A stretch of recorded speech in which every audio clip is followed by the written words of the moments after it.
For today's video guys, nandito na pala yung kasama naming barko na MV Lady Kensley 2. At yung barkong yan guys, ay dyan pala ako nang galing na naging whaler pa ako dyan. Since 2019 guys, na bagong bili yung barkong yan na galing Japan. Dyan ako nag-umpisa na naging whaler na Zamboanga Shipping guys. At naging swerte din tayo guys kasi nga naka-license tayo ng Marine Diesel Mechanic. At kaya ngayon ako nalipat dito sa MV Lady Allen 2 guys bilang isang third engineer officer. At nagpasalamat tayo sa mga ating officer na si Captain Maghanoy sa MV Lady Kensley 2 na tumulong sa atin na maging isang third engineer officer dito sa MV Allen 2 guys. Kaya nga guys, shoutout tayo dyan sa MV Lady Kensley 2 ng ating Captain Maghanoy at sa mga crew nating kasamahan dati yan guys. Shoutout tayo guys sa ating mga kasama dyan dati, sa mga apprentice, sa ating mga maestro. Shoutout sa mga officer yan guys. Shoutout sa inyo guys sa MV Lady Kensley. At sa totoo ngayon guys, kaya sila dito sa amin lumapit, meron silang i-repair sa kanilang barko.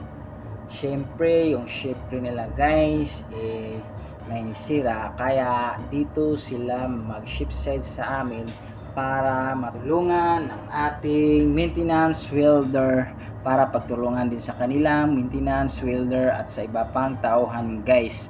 Kaya sila dito ngayon sa amin mag-shipside para mabilis at magamit din yung aming isang welding machine.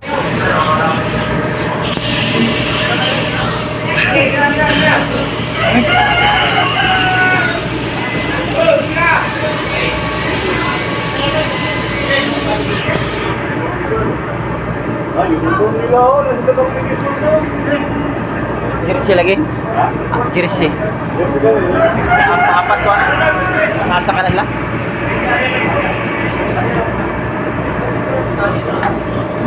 Kailangan ito sa ito.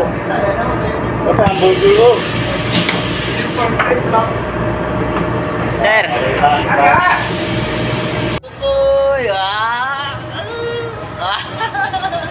Parikukoy guys, nagkagwapo na ako parikukoy guys. Nasa Kensley 2 guys, kauban ako sa una guys. Nakatrabaho lang guys, lang pin guys, kaya nadaot guys, na bago magpukol guys, na mabaho. Hindi parikoy ba? Parikoy. Okay lang yan yung mga kaibigan. Kaibigan na tapat. Pati si Chicks. Para May sa mga katapat. chicks niya, may katapat din. Bro, May katapat si Chicks. loyal man yan si parikoy. And guys, makikita na natin yung grabing re-repair sa kanilang ship crane sa MV Lady Kensley 2 guys. At hindi naman inaasahan na talaga mangyayari ang mga ganyang bagay. Syempre, iwas din para safe sa ating mga kasamahan. Kaya yan, pinagtutulungan na lang namin sa pagtrabaho sa mga maintenance welder at sa iba pang tauhan ng itong shipping company guys. Kaya shoutout tayo sa ating mga crew na nagtutulungan guys. Ganun talaga ang mga shipping company guys, tulungan talaga sa trabaho talaga guys. Kaya yan, makikita nyo guys, grabe talaga yung mga pangyayari.